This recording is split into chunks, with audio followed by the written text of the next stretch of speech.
Él me vendió cuando apenas tenía 16 años, como quien vende una cabeza de ganado.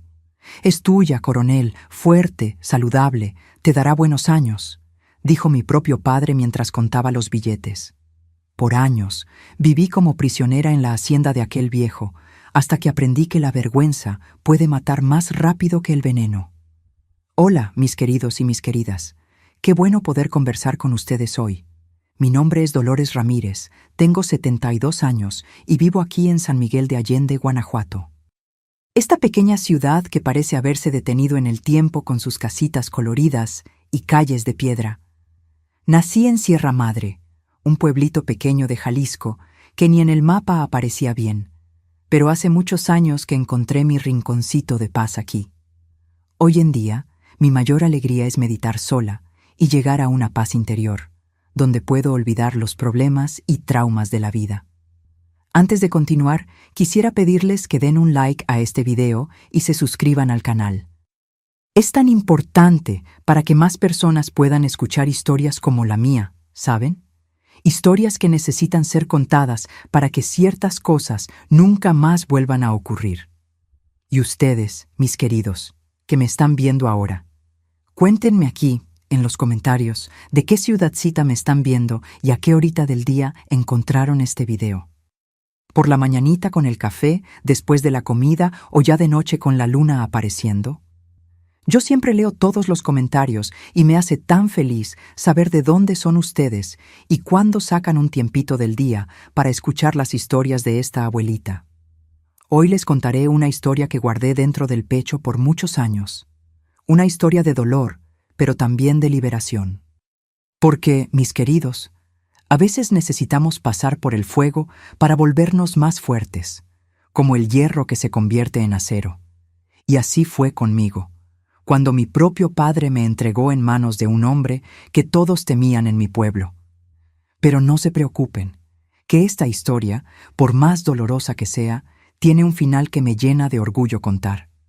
Volver al pasado no es fácil, pero algunos recuerdos quedan marcados en uno como hierro caliente. Y es de esas marcas de las que quiero hablar hoy, para que ustedes sepan que incluso en las situaciones más oscuras, siempre existe una luz al final del camino. Una luz que nosotros mismos podemos encender cuando decidimos no ser más víctimas. Mi infancia en Sierra Madre fue sencilla, como la de muchos niños del interior de Jalisco en aquella época. Nací en 1953, hija de Josefina y Arnaldo. Mi madre era una mujer callada, de esas que hablaban bajito y pedían disculpas hasta cuando no tenían culpa de nada. Pero sus manos eran mágicas. Bordaba que era una belleza, hacía pan que se derretía en la boca y conocía remedios de hierbas para todo tipo de males. Mi padre era diferente. Hombre alto, de mirada dura, de esos que cuando entraban a un lugar, todos bajaban la cabeza.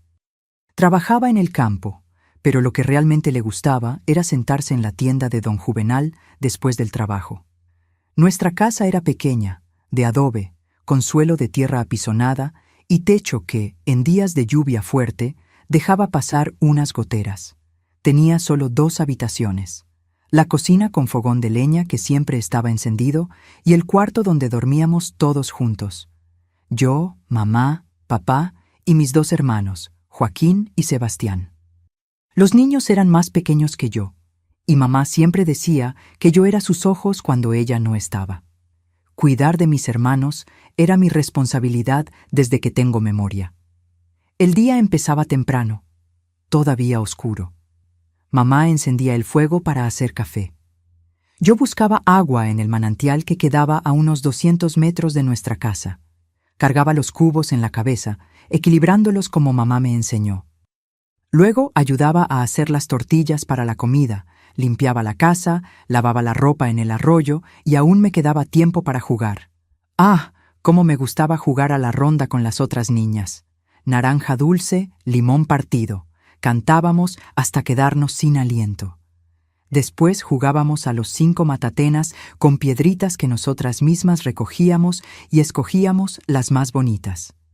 Mi mejor amiga era Lupita, hija de don Toño el zapatero. Hacíamos muñecas de mazorcas de maíz con cabello de paja y vestidito de retazos, y soñábamos como toda niña sueña, con el día en que nos casaríamos y tendríamos nuestra propia casa, pero casarnos por amor, con un muchacho guapo y trabajador, no del modo que, bueno, eso es historia para después. La escuela quedaba a casi 1 hora caminando. Iba todos los días, lloviera o hiciera sol, porque mamá decía que el estudio era cosa importante. Aprendí a leer, escribir y hacer cuentas. Llegué hasta 4º año, que en aquella época ya era mucho para una niña del campo. Me gustaba mucho la maestra doña Celina, que me prestaba libros de cuentos, y decía que yo tenía buena cabeza para aprender. En nuestra región, la vida giraba alrededor de las haciendas.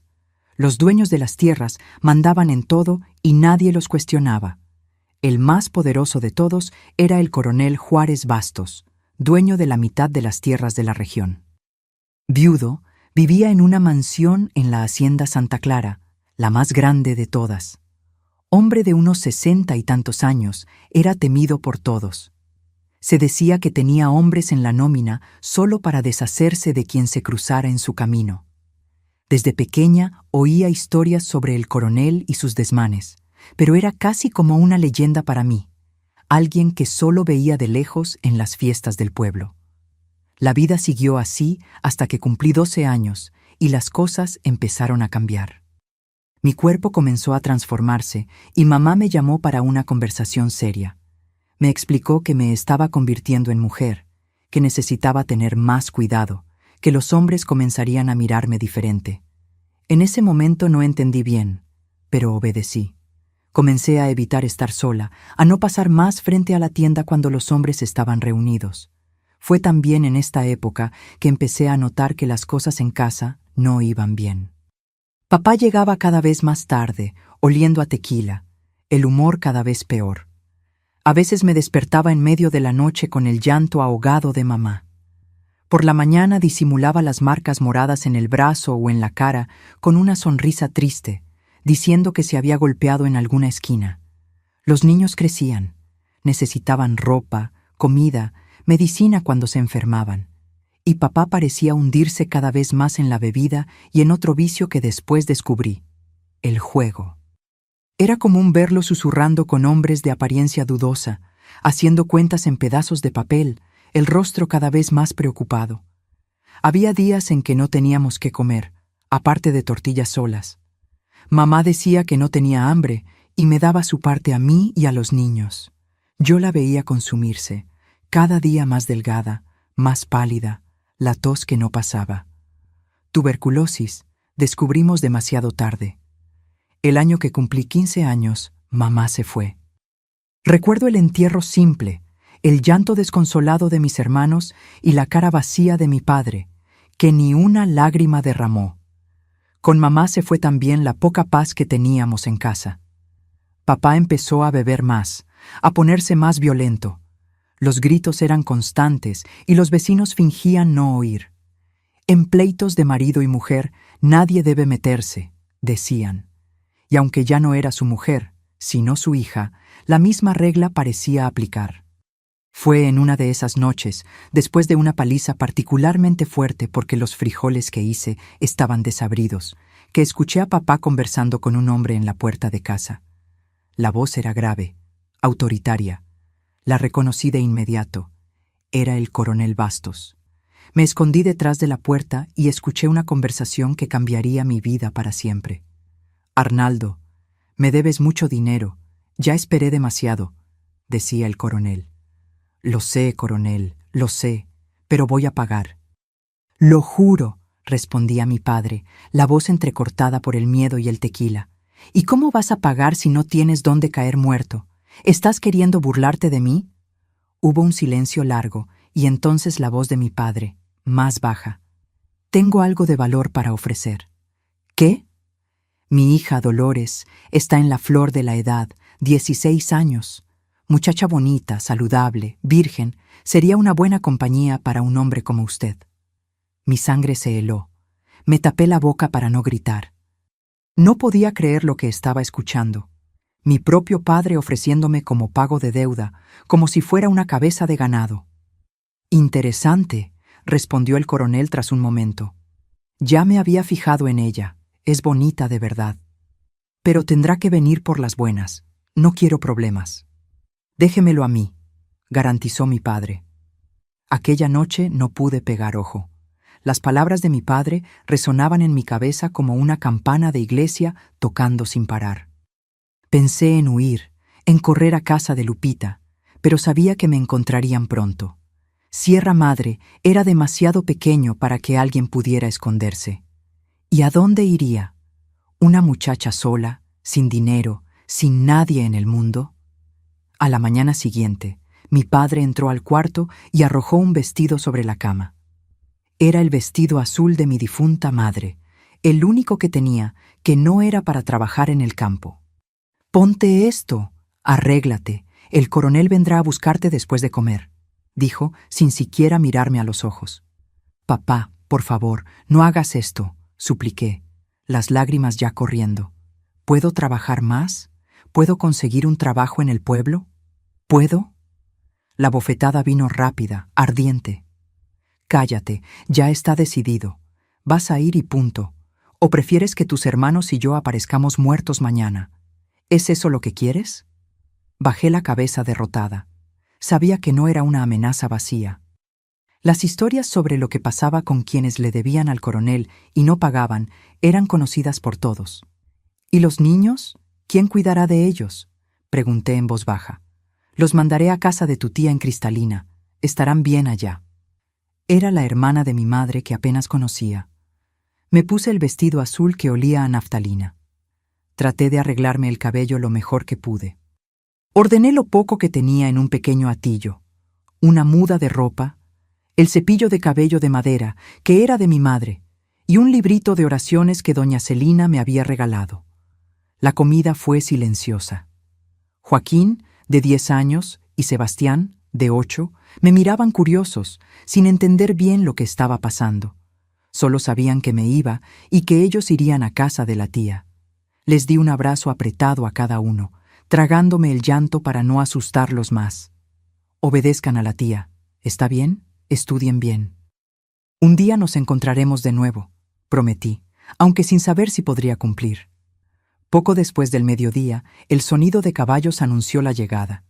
No era el coronel en persona, sino 2 de sus capataces, hombres con sombrero y revólver en la cintura. Miré por última vez la casita donde crecí, el árbol de tejocote en el patio, a mis hermanitos llorando en la puerta.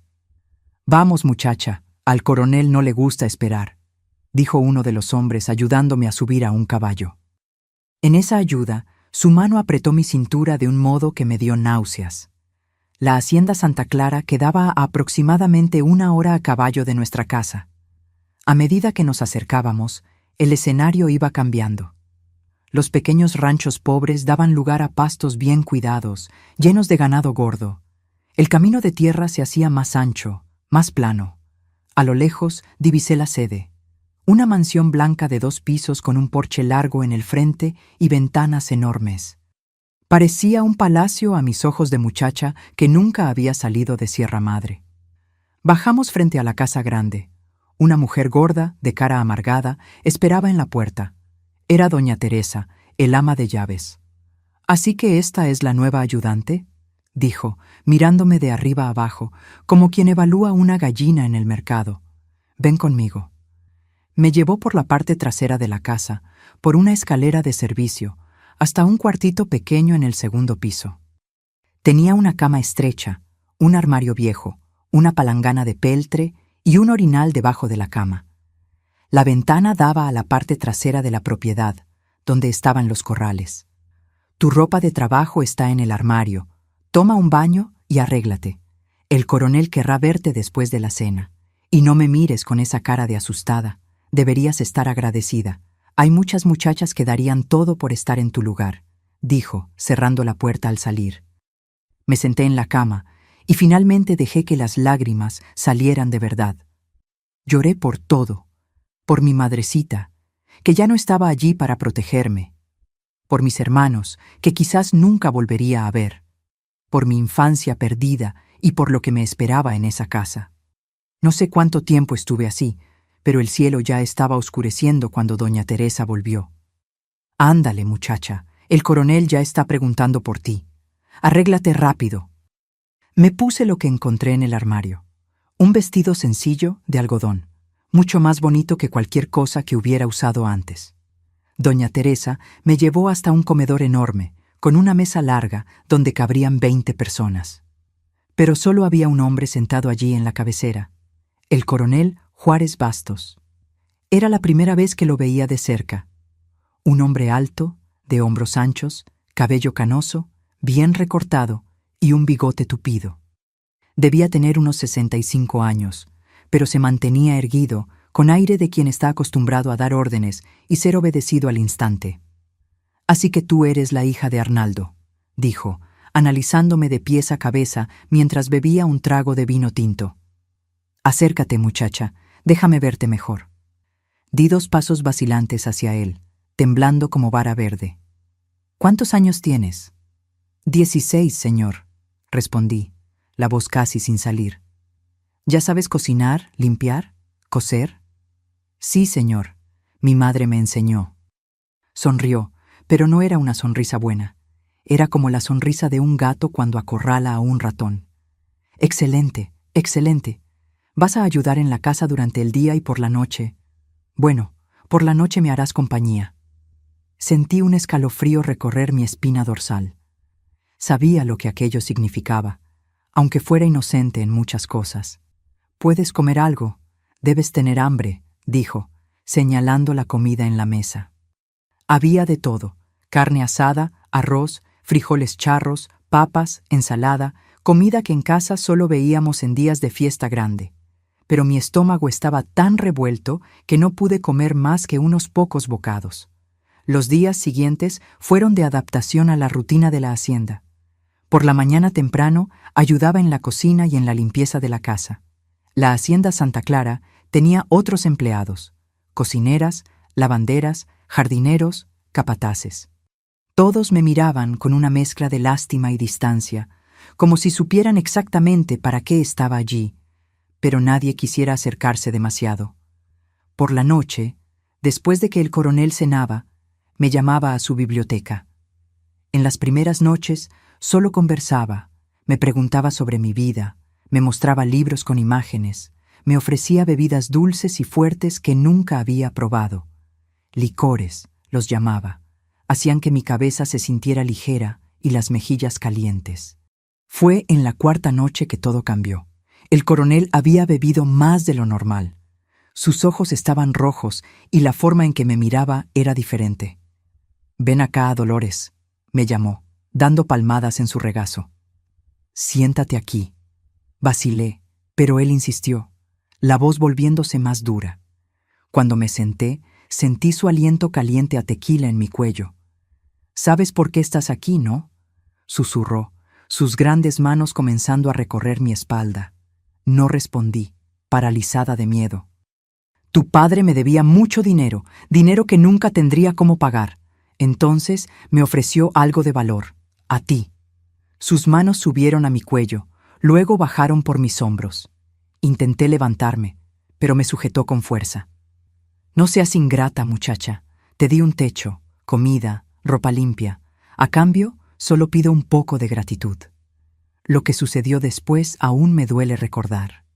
Sus manos grandes y ásperas, el peso de su cuerpo sobre el mío, el dolor que parecía que iba a partirme por la mitad, el llanto silencioso mientras él hacía lo que quería. Cuando terminó, me mandó de vuelta al cuarto como quien despide a un animal después de usarlo. Pasé toda la noche despierta, abrazada a mis rodillas, sintiendo un dolor que no era solo del cuerpo, sino del alma. Pensé en escapar, en tirarme desde lo alto de la escalera, en tomar veneno para ratas, cualquier cosa para acabar con ese sufrimiento. Pero entonces recordaba a mis hermanitos, la promesa que hice de que algún día nos encontraríamos de nuevo. Y ese recuerdo me daba fuerzas para seguir respirando. A la mañana siguiente apenas podía caminar bien. Doña Teresa lo notó, pero no dijo nada. Solo me dio un té amargo y me mandó a continuar el trabajo. Las otras empleadas evitaban mirarme como si tuviera una marca invisible, una mancha que todos podían ver. Y así comenzó el patrón que se repetiría durante meses. Trabajo durante el día y por la noche, el terror en el cuarto del coronel. A veces bebía demasiado y se dormía sin llamarme, y yo agradecía a Dios por aquellas pequeñas misericordias. Otras veces, su mal humor lo hacía más violento, y yo volvía al cuarto con nuevas marcas que escondía bajo mangas largas y cuellos altos. Comencé a marchitarme como flor sin agua. Adelgacé. Mi rostro perdió el color. El brillo en los ojos se apagó. Me movía por la casa como un fantasma, haciendo lo que me ordenaban, sin cuestionar, sin quejarme. Por la noche, aprendí a cerrar los ojos y dejar que mi mente viajara lejos, mientras mi cuerpo quedaba atrapado en aquel infierno. El único consuelo que encontré fue en doña Luchita, una señora que venía una vez por semana a hacer dulces en la hacienda. Tenía el cabello blanco como algodón y manos arrugadas de tanto trabajo. Fue la única que se atrevió a dirigirme una mirada de compasión verdadera. «Toma esto, muchacha», me dijo un día, escondida en la despensa, entregándome una bolsita de hierbas. «Haz un té y bébelo todos los días. Te protegerá de tener un hijo de ese hombre». Le agradecí con lágrimas en los ojos. No había pensado en eso, pero ella tenía razón. Quedar embarazada en aquella situación sería aún peor. Escondía la bolsita en el fondo del cajón y seguía su consejo religiosamente. Fue doña Luchita también quien me dio un rosario pequeñito que escondía debajo de la almohada y rezaba todas las noches pidiendo fuerzas para aguantar un día más, una noche más. La situación empeoró cuando el coronel comenzó a exhibirme como un trofeo cuando recibía visitas. Otros hacendados, políticos, hombres de negocios que venían a cenar a la hacienda. Me obligaba a servir la mesa con vestidos más ajustados, más escotados. Sentía las miradas de aquellos hombres desnudándome. Escuchaba los comentarios que hacían cuando creían que no los estaba oyendo. «¿Dónde conseguiste esta cosita linda, coronel?», preguntaban. «¿Pago de deuda?», respondía él, orgulloso, como quien habla de un caballo de raza que acaba de comprar. «Vale cada centavo». Uno de esos hombres, un tal doctor Osvaldo, jefe de la policía de la región, se interesó particularmente en mí. Siempre que venía a la hacienda, sus ojos me seguían por la sala. Una noche lo escuché conversando con el coronel. «¿Y si me prestaras a tu muchacha por una noche, coronel? Pago bien». Me helé al oír aquello. ¿Sería posible que mi infierno pudiera empeorar aún más? Para mi alivio en aquel momento, el coronel se negó. «Esta es solo mía, Osvaldo, búscate la tuya». Pero el jefe de policía insistió varias veces más, ofreciendo sumas cada vez mayores. Y me di cuenta con horror que el coronel estaba empezando a considerar la propuesta. Fue ahí cuando comencé a planear mi fuga. Los meses se arrastraban como caracol en su vida empinada. Cada día era una batalla contra la desesperación. Ya ni siquiera contaba bien el tiempo. Los días se mezclaban en una rutina que era siempre la misma. Por la mañana, limpiar y ayudar en la cocina. Por la tarde, lavar y planchar la ropa del coronel o ayudar en el jardín. Por la noche era cuando moría un poquito más cada vez. Lo peor no era solo lo que sucedía en su habitación, era la mirada de los demás en la hacienda, la vergüenza que sentía al cruzarme con los empleados que sabían exactamente lo que me pasaba.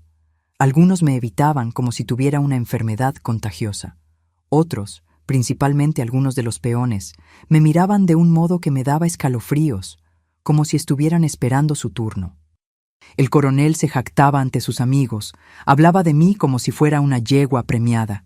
«Mansa para el trabajo, fogosa en la cama», decía, arrancando risas de aquellos hombres horribles. Yo servía el café y fingía no oír, pero cada palabra era como un cuchillo clavado en mi pecho. Intenté escapar una vez, aproximadamente 4 meses después de llegar a aquel lugar. Esperé una noche en que el coronel había ido al pueblo y no volvería hasta el día siguiente. Junté lo poco que tenía y en la madrugada, cuando todos dormían, bajé la escalera de servicio sin hacer ruido. Pero no llegué ni a la puerta de la hacienda. Uno de los capataces, Toño el Cuico, me atrapó intentando abrir la puerta. Era uno de los que me miraban de aquel modo. «¿A dónde vas tan tarde, Florecita?», preguntó, sujetándome del brazo con tanta fuerza que dejó marcas moradas. Inventé que había escuchado un ruido y vine a verificar, pero él no me creyó, claro. Me arrastró de vuelta a la casa y me encerró en el cuarto, diciendo que el coronel sabría de mi intento tan pronto como volviera. Pasé toda la noche temblando, esperando el castigo que vendría. Cuando el coronel llegó al día siguiente y supo lo que había sucedido, pensé que mi fin había llegado. «¿Así que quieres dejarme? ¿Eh?», preguntó, con la voz demasiado tranquila, lo que siempre era peor que los gritos. «Después de todo lo que hice por ti, te saqué de la miseria, te di un techo, buena comida, ropa decente, ¿y así es como agradeces?». El castigo vino en forma de cinturón. Las marcas en mi espalda tardaron semanas en cicatrizar. Y para asegurarse de que no lo intentaría de nuevo, mandó a Toño el Cuico a vigilarme todo el tiempo. Ese hombre me seguía como una sombra, sus ojos pequeños siempre vigilándome, una sonrisa torcida en la cara cada vez que lo miraba. Hasta ir al baño era un suplicio. Se quedaba afuera contando los minutos. «Estás tardando demasiado ahí dentro, Florecita», decía golpeando la puerta. Fue más o menos en esa época cuando el doctor Osvaldo, el jefe de policía, comenzó a aparecer más en la hacienda, siempre con regalos para el coronel. Una botella de whisky importado, puros cubanos, un reloj caro. Yo sabía que aquello no era por amistad, era por lo que quería a cambio. Un día, sirviendo la comida a los dos, escuché parte de la conversación. «Vamos, Juárez, solo una noche, te doy ese alazán que tanto admiras». El coronel soltó una carcajada. «¿Un caballo por una noche? ¿Crees que soy tonto? Ella vale mucho más que eso». «Entonces di tu precio». Y hubo un silencio. Y después el coronel habló, la voz más baja. «Está ese asunto de la escritura de las tierras del arroyo. Si pudieras arreglar eso, quizás podríamos llegar a un acuerdo». No escuché el resto porque tuve que volver a la cocina, pero mi corazón latía acelerado. Estaban negociando mi persona como si fuera un pedazo de carne en la carnicería. Aquella noche, cuando el coronel me llamó a su habitación, estaba diferente, más agitado, más violento. Bebía directamente de la botella de tequila y caminaba de un lado a otro. «¿Sabes, Dolores? Me has hecho perder hoy», dijo, sujetando mi rostro con fuerza. Podría haber cerrado un excelente negocio, pero me negué. ¿Sabes por qué? Porque me gusta tenerte solo para mí, pero no sé hasta cuándo podré darme ese lujo. Osvaldo está dispuesto a pagar un buen precio y tengo cuentas que saldar. Tal vez, solo tal vez, le deje probar lo que es mío. Sentí un odio tan grande en ese momento que pensé que iba a explotar. No bastaba con todo lo que el coronel ya me hacía. Ahora quería pasarme a otro como si fuera un cigarrillo que se presta. La idea me dio náuseas. «Por favor, coronel, no haga eso», supliqué, dejando mi orgullo de lado. «Haré cualquier cosa, pero no me entregue a otro hombre». Él sonrió, aquella sonrisa horrible que mostraba todos los dientes amarillentos. «¿Cualquier cosa? Bueno, tal vez podamos llegar a un acuerdo». Entonces, lo que siguió fue la peor noche desde que llegué allí. Cosas que nunca me había obligado a hacer antes, humillaciones que ni siquiera puedo poner en palabras. Cuando finalmente me liberó, horas después, apenas podía caminar. Volví a mi cuarto arrastrándome, sintiendo que algo dentro de mí se había roto para siempre. A la mañana siguiente me di cuenta de que estaba sangrando. No era mi período, era algo más, algo peor. El dolor era tanto que no pude levantarme de la cama. Doña Teresa vino a ver qué pasaba y al percibir la situación llamó a doña Luchita, que entendía de esas cosas. «Virgen Santísima», susurró doña Luchita al ver mi estado. «¿Qué te hizo ese animal?». Con manos gentiles me limpió, aplicó hierbas para detener la hemorragia y me dio un té que alivió un poco el dolor. Después se sentó a mi lado en la cama. «Muchacha, esto no puede continuar», dijo, la voz bajita para que nadie la oyera. Va a acabar matándote. No tengo a dónde ir, doña Luchita, respondí, las lágrimas corriendo silenciosas. Me encontrará donde sea que vaya. Tienes razón, huir no sirve, pero hay otras maneras. Miró alrededor para asegurarse de que estábamos solas, y entonces sacó del bolsillo un frasco pequeño con un líquido oscuro dentro. Esto es extracto de toloache con raíz de matarique. Unas gotas de esto en su bebida y el hombre no se levanta de la cama por unos buenos días. No es veneno, no mata, pero lo deja débil como pollito mojado. Miré el frasquito como quien mira la salvación. Pero si descubren, solo unas gotitas en su tequila, ni notará el sabor con tanto azúcar que le pone. Pensará que es debilidad de la edad. Acepté el frasco y lo escondí debajo del colchón. Estaba demasiado desesperada para rechazar cualquier ayuda, aunque significara envenenar. No, no era veneno, era solo para debilitarlo. Me recordé. Pasé 3 días en cama recuperándome de lo que el coronel me había hecho. Él ni siquiera vino a verme. Solo mandó a decir que esperaba que mejorara pronto para volver a ser útil. Al 4.º día, cuando volví a trabajar, aunque aún sentía dolores, supe que el doctor Osvaldo vendría a cenar aquella noche. El coronel estaba de excelente humor, lo que solo podía significar que había cerrado algún acuerdo ventajoso. Me quedé helada al pensar en lo que podría ser. Mientras preparaba la mesa para la cena, escuché fragmentos de la conversación en la biblioteca. Entonces está acordado. La escritura estará lista la semana que viene y tendrás tu noche especial, decía el doctor Osvaldo. Exactamente, pero déjame preparar a la muchacha. Todavía se está recuperando de un pequeño accidente. Unos días más y estará lista para recibirte adecuadamente. Apenas puedo esperar. He estado observando a esa belleza por meses. Mis manos temblaban tanto que casi dejé caer la bandeja con las copas. La decisión estaba tomada. El coronel iba a entregarme al jefe de policía y por la conversación eso sucedería en pocos días. Aquella noche, cuando serví el licor después de la cena, puse algunas gotas del extracto de doña Luchita en la bebida del coronel. Lo hice 3 noches seguidas, siempre cuidando de no ser vista. Al 3.er día, comenzó a quejarse de debilidad, mareos, dolores en las piernas. Debe ser la edad, coronel, comentó doña Teresa, que tampoco lo quería. Los años pesan, ¿verdad? Su ego quedó herido, aún más cuando aquella noche, al llamarme a su habitación, no pudo cumplir sus deberes de hombre, como él mismo dijo. Se enfureció, me culpó, dijo que yo había hecho alguna brujería, me golpeó. Pero por primera vez desde que llegué a aquel infierno, salí de su habitación sin haber sido violada. Eso me dio una pequeña victoria, un hilo de esperanza, pero sabía que era temporal. El efecto del remedio de doña Luchita no duraría para siempre. Y cuando pasara, el coronel estaría aún más furioso y el acuerdo con el doctor Osvaldo seguiría en pie. Fue cuando empecé a darme cuenta de que necesitaba algo más definitivo que simplemente debilitar al coronel. Necesitaba una salida permanente de aquella pesadilla. Y fue ahí que el destino, o tal vez Dios, puso una oportunidad en mi camino.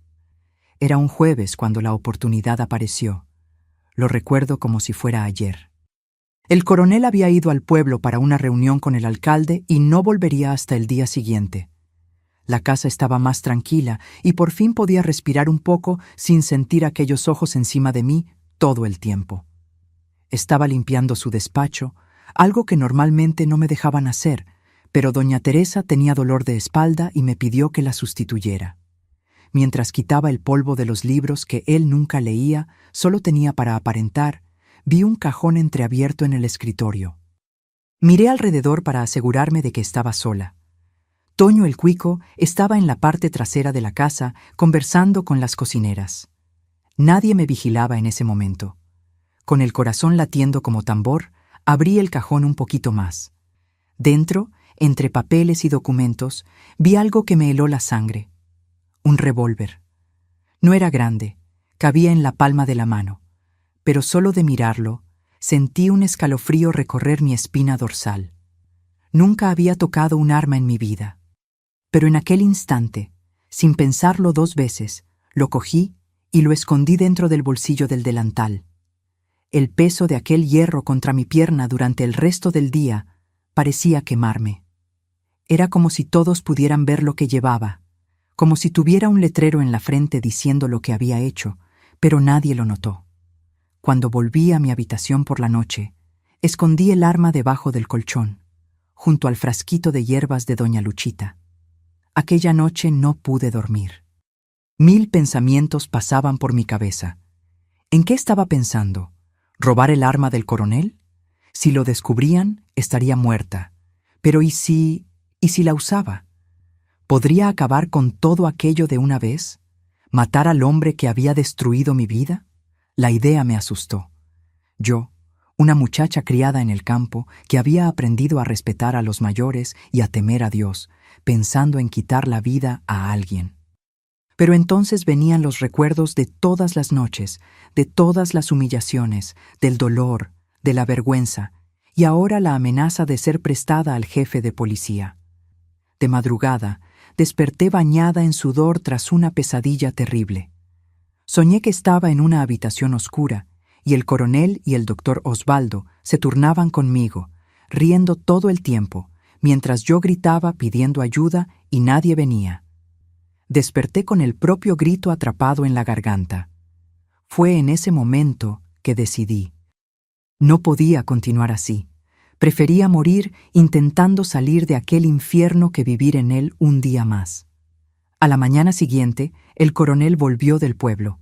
Estaba de mal humor, golpeando puertas y gritando a los empleados por cualquier pequeñez. Oí decir en la cocina que la reunión con el alcalde no había ido bien, algo sobre un camino que pasaría por tierras que él quería comprar. Al final de la tarde mandó a llamarme.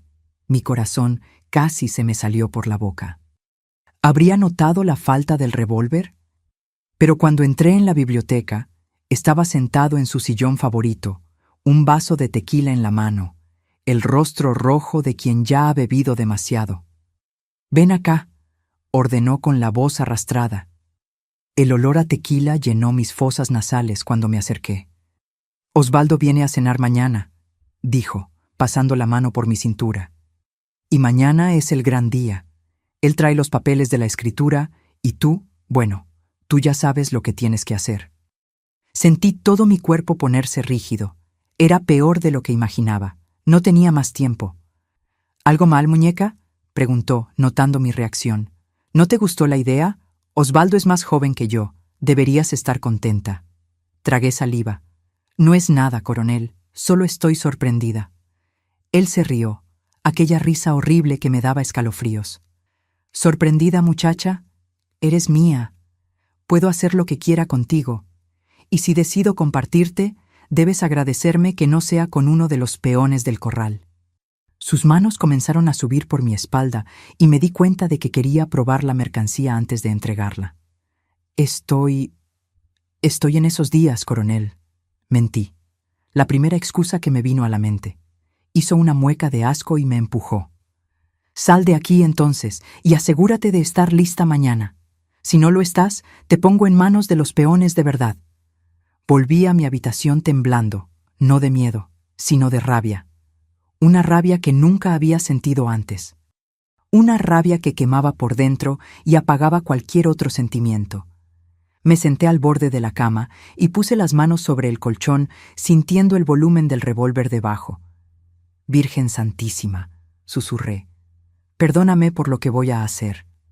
Pasé la noche en vela, planeando cada detalle. No podía simplemente dispararle y salir corriendo.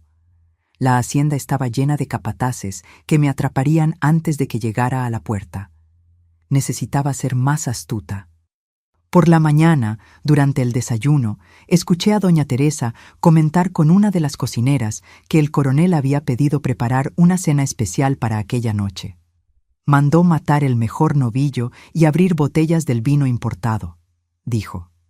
Parece que está celebrando algún negocio grande con el jefe de policía.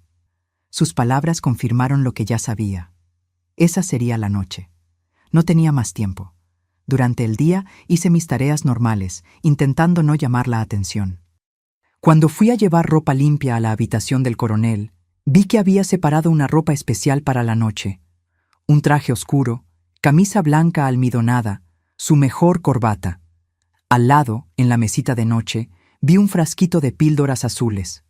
Sabía lo que eran. Había oído a las empleadas hablar sobre cómo el coronel necesitaba aquellas píldoras mágicas para funcionar correctamente. Fue ahí que el plan se formó completo en mi cabeza. Rápidamente, sin hacer ruido, tomé el frasquito.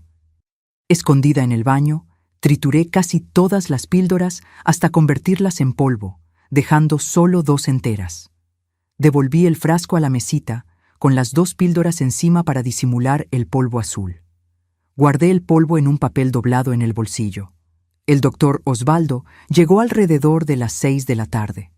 Desde la cocina, donde yo ayudaba a preparar la cena, podía oír las voces y risas de ellos en la sala. Estaban celebrando, bebiendo el whisky importado, incluso antes de la cena. «Dolores, lleva más hielo a los señores», ordenó doña Teresa. Cuando entré en la sala con la bandeja, los 2 me miraron como lobos hambrientos. El doctor Osvaldo, un hombre de unos 45 años, cabello canoso en las sienes y un bigote fino, me recorrió con los ojos de pies a cabeza. «Ahí está ella», dijo el coronel, levantando el vaso en mi dirección. «¿No te dije que era una belleza?» «Dijiste poco», respondió el jefe de policía, relamiéndose los labios de un modo que me dio náuseas. «Apenas puedo esperar para conocerla mejor». Bajé los ojos y coloqué la bandeja en la mesa, sintiendo mi rostro arder de rabia y vergüenza. Cuando me volví para salir, oí al coronel llamarme. «Después de la cena, te quiero arreglada y esperando en mi habitación, ¿entendido?» «Sí, señor», respondí sin voltear. En la cocina, mientras se servía la cena, puse en marcha mi plan. Cuando nadie estaba mirando, vertí el polvo azul de las píldoras en la botella de vino, que sería servida exclusivamente a los 2 hombres. Mezclé bien, girando la botella disimuladamente. Sumado al tequila que ya habían bebido y al efecto de las gotas de toloache que yo venía poniendo en la bebida del coronel por días, aquello debería ser suficiente para... ¿Para qué exactamente? Todavía no lo sabía. Solo sabía que necesitaba que estuvieran bien débiles y mareados para lo que vendría después. La cena fue servida, y los 2 comieron y bebieron como reyes, mientras yo y las otras empleadas íbamos y veníamos de la cocina trayendo más comida, más vino. Bebieron toda la botella y el coronel abrió otra más. Las risas se fueron volviendo más altas, las conversaciones más groseras. Hablaban de mí como si no estuviera allí, describiendo lo que harían, apostando quién aguantaría más tiempo. Alrededor de las 10, el coronel me llamó. «Ve a arreglarte ahora. Tengo un vestido separado para ti allá en mi habitación. Póntelo y espéranos». Subí las escaleras, sintiendo mis piernas pesadas como plomo. En su habitación, sobre la cama, había un vestido rojo indecente, de esos que solo usan las mujeres de la vida. Al lado, una caja con un par de zapatos de tacón alto. Miré aquello y sentí un nudo en la garganta. Era eso lo que él quería, vestirme como una prostituta para su amigo. Las lágrimas vinieron sin que pudiera controlarlas. Fue cuando escuché un ruido que venía del piso de abajo, una discusión. Las voces del coronel y del jefe de policía alteradas. No conseguía entender lo que decían, pero el tono era de pelea. Abrí la puerta un poquito y espié.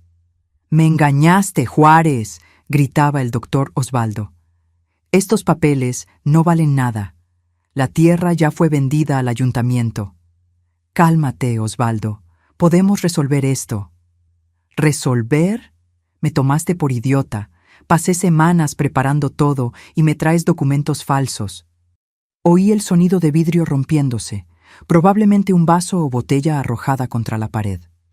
«No voy a permitir que me hables así en mi casa», respondió el coronel con voz elevada. Más ruidos, sonidos de lucha. Corrí hasta la ventana de la habitación que daba al frente de la casa y vi a los capataces corriendo en dirección a la casa grande. Algo estaba pasando. Mi corazón se aceleró. Era ahora o nunca. Corrí a mi habitación. Cogí el revólver de debajo del colchón y lo escondí entre los pliegues del vestido que sostenía contra el pecho. Volví al pasillo a tiempo de ver a Toño el Cuico subiendo las escaleras. «¿Qué está pasando allá abajo?», pregunté, fingiendo inocencia. «Nada que te interese, muchachita. Vuelve a la habitación del coronel y espera allí». Me empujó de vuelta a la habitación y cerró la puerta. Oí la llave girando en la cerradura. Estaba encerrada. Los gritos y ruidos continuaban allá abajo. Oí más voces uniéndose a la confusión. Los otros empleados, probablemente. Intenté abrir la ventana de la habitación, pero era muy alta y la caída sería demasiado peligrosa. De repente, un sonido que me heló la sangre, un disparo, luego otro. Y entonces, silencio. Me quedé paralizada, apretando el revólver contra el pecho, esperando. Pasos en la escalera, alguien viniendo hacia la habitación, la llave girando en la cerradura. La puerta se abrió y allí estaba él, el coronel. La camisa blanca manchada de rojo, un corte en la cara, los ojos inyectados de odio y alcohol. «¿Se fue tu amigo?», pregunté, intentando mantener la voz firme.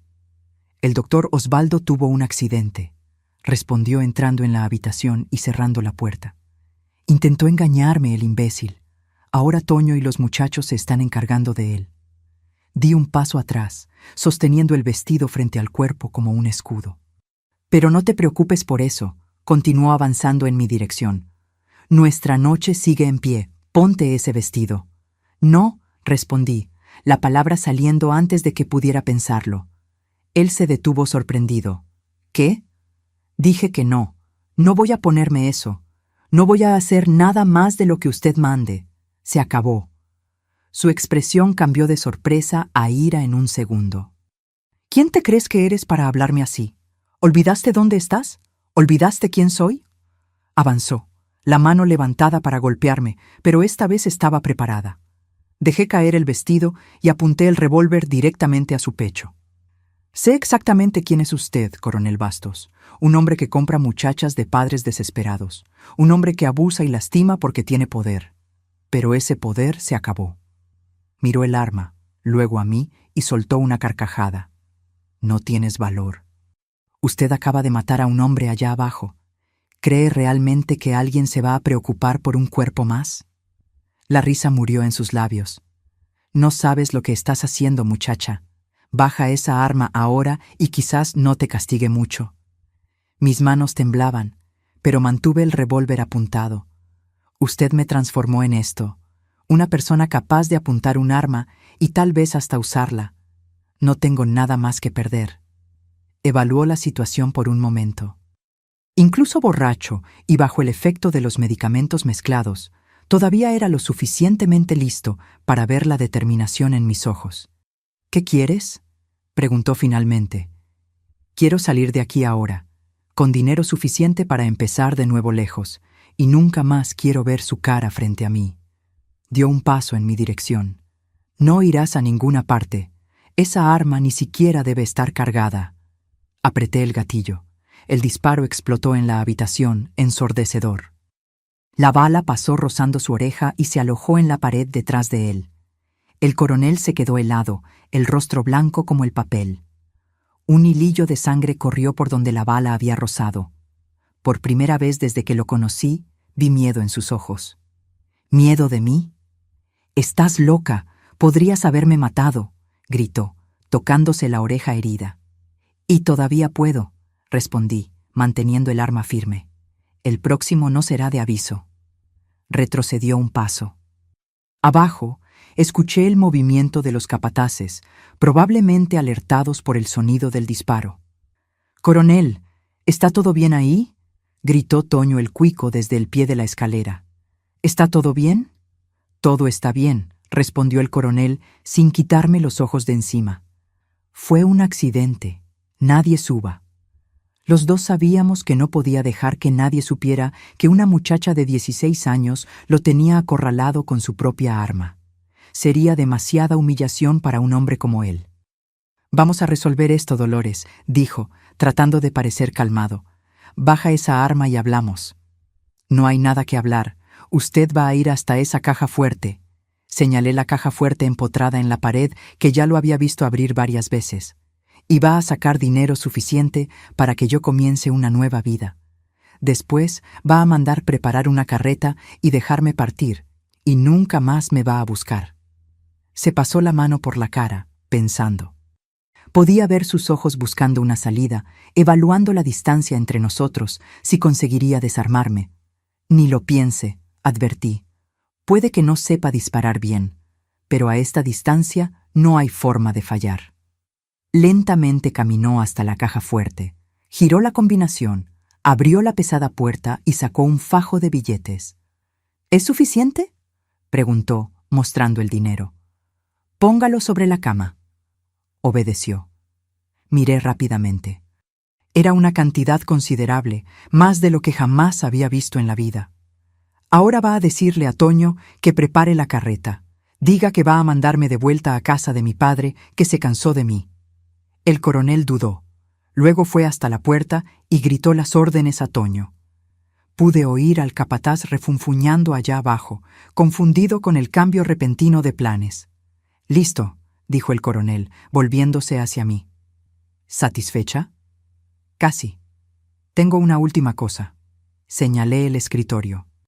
Va a escribir una carta diciendo que nunca más va a buscarme, que me deja ir en paz, y la va a firmar. Soltó una risa seca. ¿Y por qué haría eso?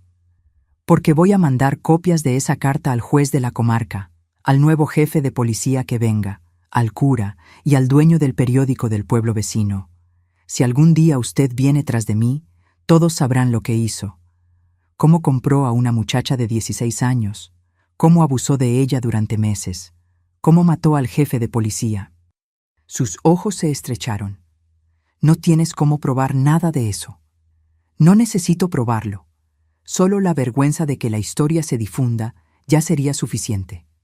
El gran coronel Bastos, tan poderoso, tan respetado, comprando muchachitas y teniendo que amarrarlas a la cama para conseguir lo que quiere. Hablé con desprecio, recordando las noches en que me ataba porque tenía miedo de que huyera. Vi su rostro contraerse de rabia, pero también de derrota. Sabía que yo tenía razón. Su reputación lo era todo para él. «Escriba», ordené. Con la mano temblando de rabia, escribió lo que pedí. Luego firmó, arrojando la pluma sobre la mesa con violencia. «¿Feliz ahora, maldita?» «Casi», respondí, recogiendo la carta con cuidado para no bajar la guardia. «Ahora acuéstese en la cama, boca abajo». «¿Qué?» «Ya me oyó. Acuéstese ahora». Obedeció reticente. Tomé las cuerdas que él tantas veces usó para amarrarme e hice lo mismo con él, atando sus manos y pies a la cama, apretando los nudos con toda la fuerza que tenía. «Esto es solo para asegurarme de que no me seguirá antes de que esté lejos», expliqué. «Alguien vendrá a soltarlo mañana». «Pagarás por esto, muchacha», gruñó tirando de las cuerdas. «Te encontraré, aunque sea en el infierno». Terminé de atarlo y recogí el dinero y la carta. Me acerqué a la puerta, pero antes de salir me volví para mirar una última vez al hombre que había destruido mi vida. «¿Sabe, coronel? Usted podría haberme tratado como persona, podría haber sido al menos un poquito humano, pero prefirió ser un monstruo. Y los monstruos acaban solos». Salí y cerré la puerta. Bajé las escaleras con el corazón latiendo fuerte, el revólver escondido entre los pliegues de la falda. Al pie de la escalera, Toño el Cuico esperaba. «¿Dónde está el coronel?», preguntó desconfiado. «Durmiendo, bebió demasiado, mandó no molestar hasta mañana». «¿Y por qué mandó preparar la carreta para llevarte?». «Dijo que se cansó de mí, que no sirvo ni para calentar su cama como se debe». Toño dio una sonrisa maliciosa. «Entonces, no le importará si doy una vueltecita contigo antes de llevarte, ¿verdad?». Mi estómago se revolvió. El coronel dijo que me llevaran directamente. Tiene planes para mi padre. La mención al coronel y sus planes hizo que la sonrisa de Toño se desvaneciera. Nadie quería contrariar al patrón, aunque estuviera borracho y dormido. «Está bien. La carreta está afuera».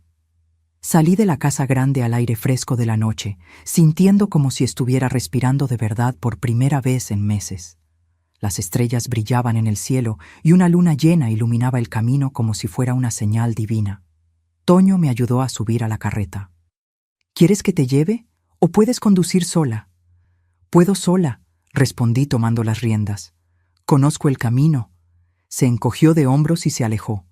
Antes de que pudiera cambiar de idea, sacudí las riendas y el caballo comenzó a trotar. Pasé por la puerta de la hacienda, mirando una última vez la casa grande. Una sensación extraña me recorrió. No era exactamente alegría, sino algo parecido a alivio, como si un peso enorme hubiera sido quitado de mi pecho. Pero sabía que todavía no estaba segura. El coronel sería encontrado atado por la mañana y vendría tras de mí con toda su furia. No podía volver a casa de mi padre. Sería el primer lugar donde me buscarían. Necesitaba ir lejos, a un lugar donde nadie me conociera. Guié la carreta, no en dirección a casa de mi padre, sino hacia el camino principal que llevaba a la ciudad grande. Había oído hablar de que de allí salían camiones a todos los rincones del país. El camino fue largo y solitario. A cada ruido en la maleza, mi corazón saltaba, pensando que podrían ser los hombres del coronel persiguiéndome. Pero nadie vino. La noche estaba tranquila, solo el sonido de los grillos y el trote del caballo rompiendo el silencio. Cuando llegué a la ciudad, ya casi amanecía. Dejé la carreta en la puerta de la iglesia. Alguien la devolvería a la hacienda eventualmente. Y me dirigí a la terminal de autobuses. Allí, mirando el cartel con los destinos, tomé mi decisión. Compraría un boleto para el lugar más lejano que el dinero permitiera. Un lugar donde pudiera empezar de nuevo, donde nadie supiera quién era yo ni de dónde venía. Mientras esperaba la salida del primer autobús, sentada en un banco frío con mis pocas pertenencias al lado, me di cuenta de que por primera vez en mucho tiempo estaba pensando en el futuro. No sabía lo que me esperaba, pero cualquier cosa sería mejor que lo que dejaba atrás.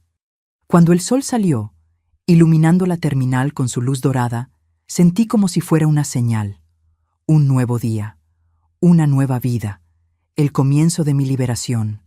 El autobús se sacudía en el camino de tierra, levantando polvo rojo por donde pasaba. Sentada cerca de la ventana, observaba el paisaje cambiar, los pastos y plantaciones de Sierra Madre quedando atrás, dando lugar a ciudades más grandes, más movimiento. Cada kilómetro que el autobús recorría era un kilómetro más de distancia de aquel infierno. Había comprado un boleto para Guadalajara. Era lo suficientemente lejos para sentirme segura, lo suficientemente grande para perderme entre la multitud. El dinero que le saqué al coronel era más de lo que jamás había visto en la vida, suficiente para mantenerme por un buen tiempo, si era cuidadosa. El viaje duró casi 2 días, con paradas en pueblos pequeños por el camino. Dormía recostada en la ventana, despertaba asustada a cada sacudida, siempre mirando hacia atrás, con miedo de ver a los hombres del coronel siguiéndome. Pero nadie vino. El revólver seguía escondido en mi pequeño bulto de ropa, dándome una seguridad que nunca había sentido antes. Cuando finalmente llegué a Guadalajara, quedé deslumbrada. Nunca había visto una ciudad tan grande, con edificios altos, tantos coches, tanta gente.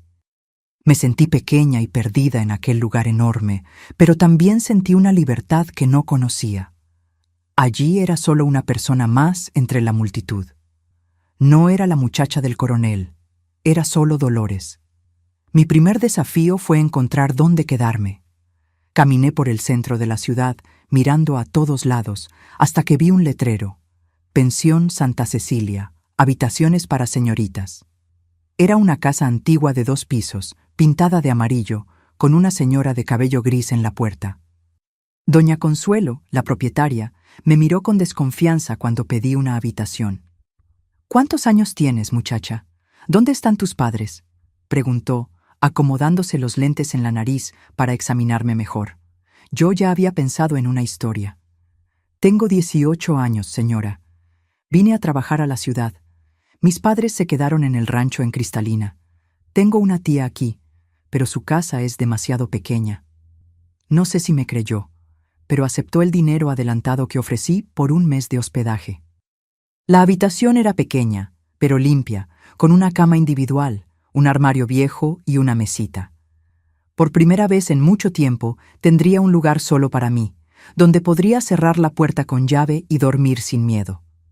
En los primeros días casi no salí de la habitación.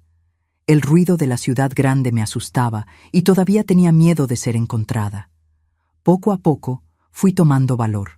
Comencé a explorar el barrio, a conocer las calles, las tiendas. Necesitaba encontrar un trabajo.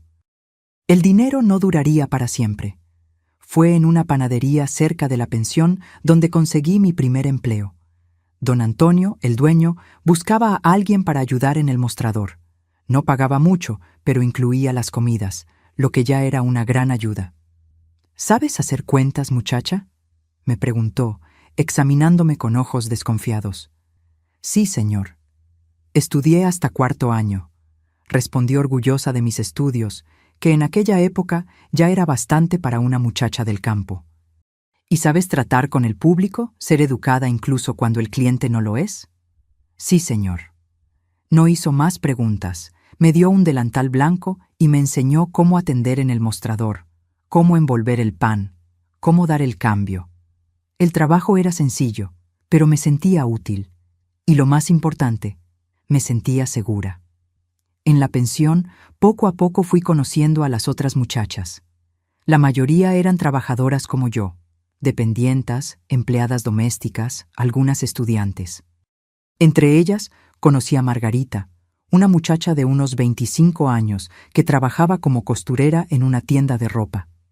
«Tienes manos delicadas», me dijo un día, observando mientras me arreglaba el cabello. «¿Has pensado en aprender a coser?»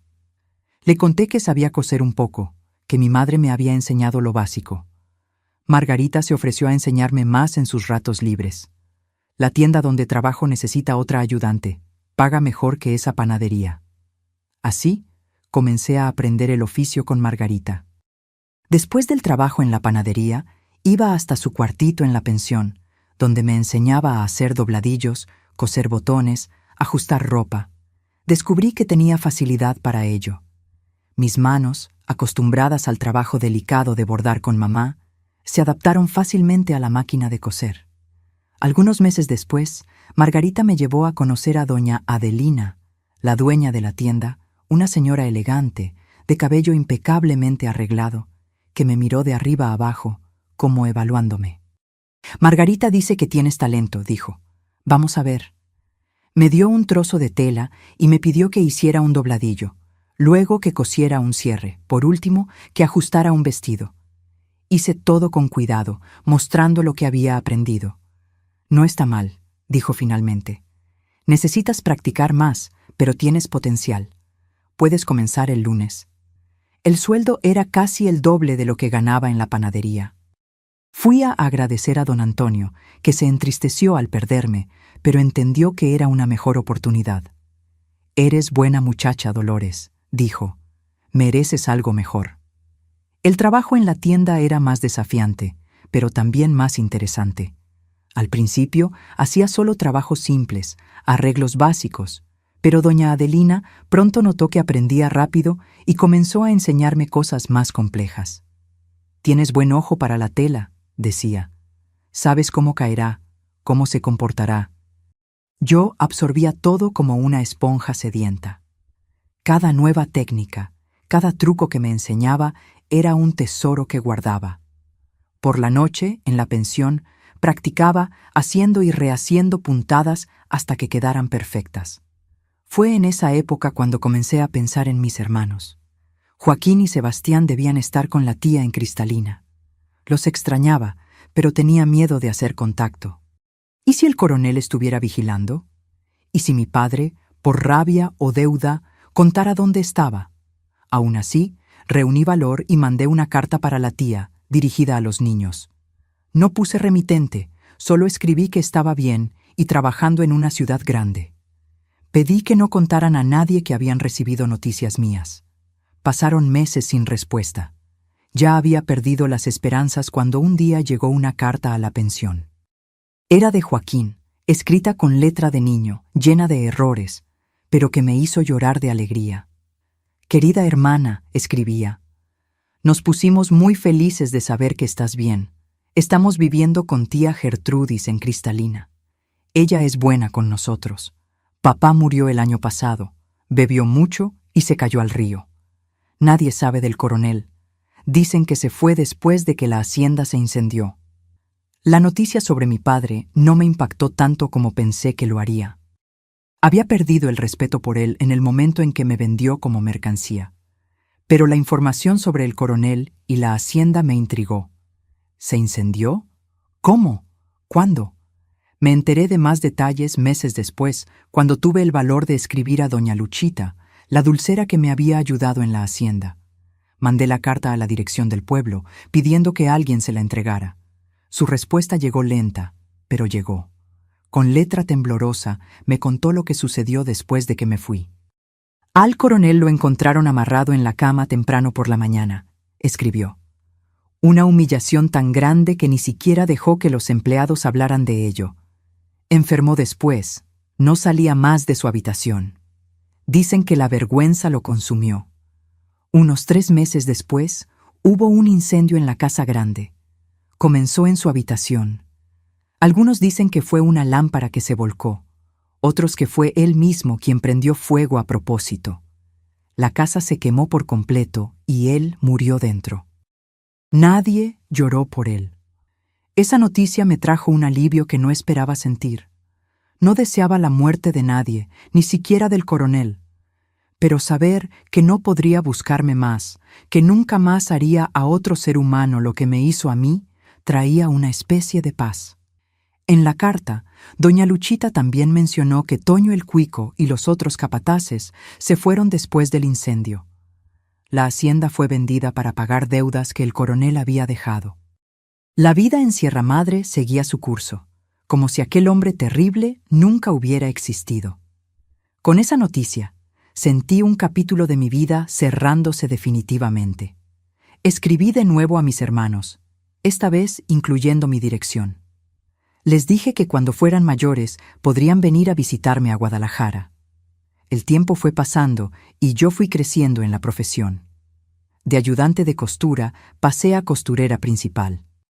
Doña Adelina confiaba en mí para atender a las clientas más exigentes, para crear modelos exclusivos. Ahorré cada centavo, soñando con el día en que tendría mi propio taller.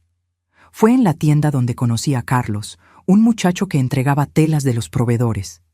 Alto, de sonrisa fácil y mirada amable, siempre se las arreglaba para conversar conmigo cuando venía a hacer entregas. Mi madre necesita una buena costurera para hacer su vestido para la boda de mi hermana, dijo un día. Doña Adelina dice que eres la mejor. Me sonrojé con el elogio y acepté el trabajo. Cuando fui a casa de él a tomar las medidas a su madre, doña Luisa me recibió con tanto cariño que me sentí inmediatamente a gusto. Era una familia sencilla, pero unida y amorosa, algo que no tenía desde que perdí a mi madre. Carlos comenzó a invitarme a salir. Al principio me negué. Después de lo que había pasado con el coronel, la idea de estar cerca de un hombre, incluso uno tan amable como Carlos, me causaba miedo y ansiedad. Pero él fue paciente, respetuoso, nunca insistió, nunca me presionó. Cuando estés lista, decía, si algún día lo estás. Poco a poco fui bajando la guardia. Acepté tomar un helado con él un domingo, después ir al cine. Pequeños pasos construyendo confianza. Carlos nunca preguntó sobre mi pasado, aunque estoy segura de que notaba mis miedos, mis silencios. Fue casi un año después que le conté. No todo. No los detalles más dolorosos, pero lo suficiente para que entendiera por qué era tan cautelosa. Por qué a veces me asustaba con un toque inesperado. Por qué lloraba sin motivo aparente. Él escuchó en silencio, sosteniendo mis manos con delicadeza, como si fueran de porcelana. Cuando terminé, vi lágrimas en sus ojos. Dolores, dijo, la voz entrecortada. Eres la persona más fuerte que he conocido. En ese momento, algo dentro de mí se curó un poquito más. La aceptación, la comprensión, el respeto que vi en sus ojos me dieron una esperanza que no sabía que aún podía sentir. Nos casamos un año después en una ceremonia sencilla en la iglesia del barrio. Mis hermanos vinieron desde Cristalina para la ceremonia. Joaquín con 17 años y Sebastián con 15, ya muchachos, tan parecidos a nuestra madre que me hicieron llorar al verlos. Carlos era conductor de camión. Hacía viajes por el interior entregando mercancías. Con nuestros ahorros compramos una casita pequeña en las afueras de Guadalajara. Y allí, finalmente, comencé a sentir que tenía un hogar verdadero otra vez. Un año después de casados, vino nuestra primera hija, Cecilia. Sostenerla en mis brazos por primera vez fue como un milagro, algo tan puro, tan perfecto, que lavó de mí muchas de las sombras del pasado. Cuando la miraba, veía el futuro, no el pasado. La vida no fue siempre fácil. Tuve pesadillas durante muchos años. Había días en que los recuerdos volvían con tanta fuerza que apenas podía levantarme de la cama. Pero Carlos siempre estaba allí, paciente, amoroso, dándome el tiempo y el espacio que necesitaba para sanar. A los 25 años logré realizar otro sueño: abrir mi propio taller de costura. Pequeño, en la parte trasera de nuestra casa, pero era mío. Comencé haciendo ropa para vecinas, para amigas de doña Luisa. Pronto la clientela creció por recomendación. Tenía especial talento para vestidos de fiesta y de novia. «Tus manos tienen magia, Dolores», decían las clientas. «Haces milagros con la tela». Esa era mi nueva vida. Lejos del pasado, lejos de Sierra Madre, lejos de aquel hombre que casi destruyó mi alma. Una vida construida con mis propias manos, ladrillo a ladrillo, puntada a puntada. Hoy, a los 72 años, vivo una vida tranquila aquí en San Miguel de Allende. La ciudad me conquistó hace casi 20 años, cuando vine a visitar el Festival de la Independencia con Carlos. Nos enamoramos de la arquitectura colonial, de las calles empedradas, de los manantiales de los alrededores. Decidimos que era aquí donde queríamos envejecer. Compramos esta casita de paredes gruesas y ventanas azules cerca del centro histórico. No es grande, pero tiene un porche espacioso, donde paso la mayor parte de mi tiempo. Desde aquí puedo ver a la gente pasar, escuchar a los pájaros cantando en el árbol de mango del patio, sentir la brisa fresca que baja de la sierra al final de la tarde. Carlos se fue hace 5 años, un infarto fulminante mientras dormía. Fue como él siempre dijo que quería irse, sin dar molestias a nadie. Fueron casi 50 años juntos. Un buen hombre, paciente, que me enseñó que no todos los hombres son como el coronel, que el amor verdadero está hecho de respeto, de cariño, de pequeños gestos diarios. El dolor de la pérdida todavía está aquí, pero aprendí a convivir con él. El tiempo va suavizando los bordes, dejando solo la nostalgia buena y los recuerdos felices. Y tengo tantos recuerdos buenos con él para consolarme. Nuestra hija Cecilia se casó joven, a los 20 años, con un profesor de historia. Vive en la Ciudad de México con sus 2 hijos, mis nietos queridos, Gabriel, de 25 años, ya graduado en ingeniería, y Marina, de 21, estudiante de medicina. Vienen a visitarme siempre que pueden, especialmente en vacaciones. Nuestro segundo hijo, Renato, siguió los pasos de su padre y es conductor de camión. Vive en la carretera, pero nunca olvida llamarme cada semana, donde sea que esté. Tiene 3 hijos repartidos por el país que me llenan de orgullo: Lucas, Beatriz y el más pequeño, Pedro, que acaba de cumplir 17 años. Después de mudarme a San Miguel, dejé la costura un poco de lado. Las manos ya no eran tan firmes para la máquina y los ojos se cansaban más fácilmente. Fue entonces cuando volví a los bordados que mi madre me enseñó cuando era niña. Bordar me trae una paz que pocas cosas en la vida consiguen. Cada puntada es como una pequeña meditación, un momento de conexión conmigo misma. Comencé haciendo manteles pequeños, paños de cocina decorados, pequeños adornos. Las vecinas comenzaron a hacer pedidos, después los turistas que visitan la ciudad. No es un gran negocio, apenas un complemento a mi jubilación y la pensión que recibo de Carlos, pero me mantiene ocupada y feliz. Mi rutina es simple, pero me satisface. Me despierto temprano con el primer canto del gallo. Preparo mi café de olla bien fuerte, como me gusta. Después voy a cuidar de mis plantas. Tengo un pequeño jardín en la parte trasera, donde cultivo hierbas, flores y algunas plantas medicinales que aprendí a usar con doña Luchita tantos años atrás. Después de la comida, siempre ligera, tomo una siesta en la hamaca del porche. Cuando el calor disminuye, alrededor de las 3 de la tarde, me siento en mi mecedora con mi caja de costura y trabajo en los bordados hasta que el sol comienza a ponerse. A veces voy hasta la plaza central para conversar con otras señoras de mi edad. Intercambiamos recetas, hablamos de los nietos, comentamos las noticias de la televisión. Ese momento de convivencia es un bálsamo para el alma, especialmente desde que Carlos se fue. Una vez por semana, los sábados, voy al mercado de la ciudad. Me encanta el movimiento, los colores, los aromas. Compro frutas frescas, un quesito de la sierra, algún dulce casero para cuando vengan los nietos. La gente ya me conoce, me llaman Doña Dolores de los bordados bonitos. Es un título que llevo con orgullo. Mis hermanos, Joaquín y Sebastián, también están bien. Joaquín se convirtió en profesor en Cristalina, se casó y tiene 4 hijos. Sebastián se fue a la Ciudad de México cuando era joven. Trabajó como conductor de autobús y ahora está jubilado. Nos hablamos por teléfono con frecuencia y una vez al año hacemos un esfuerzo para reunirnos, generalmente aquí en mi casa, ya que está a mitad de camino para ambos.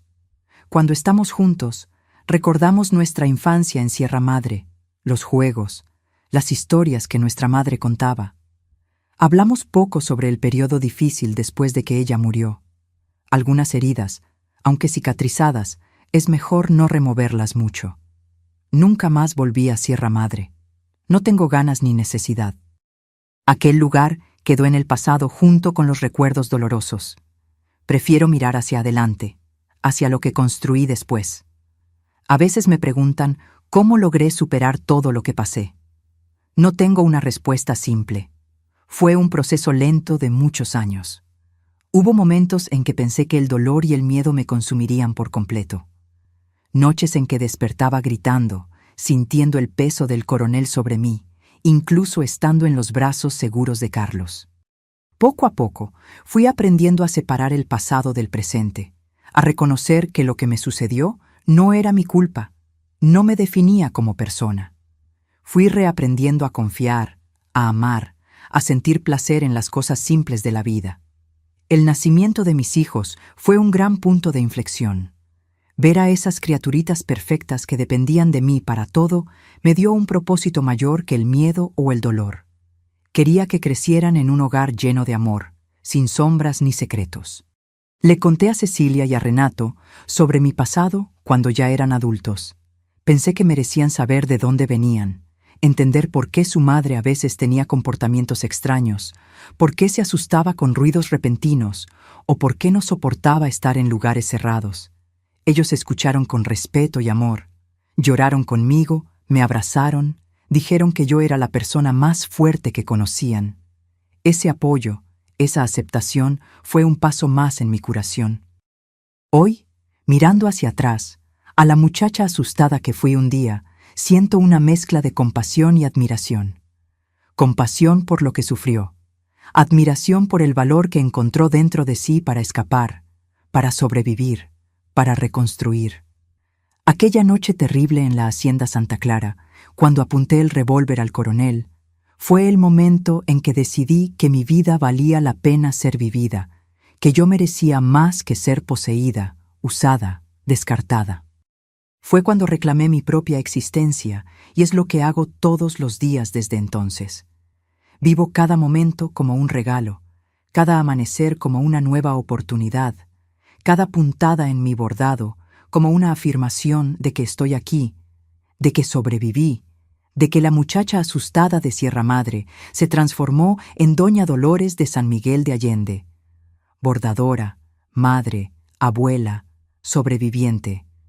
No guardo odio en el corazón, ni siquiera hacia el coronel o mi padre.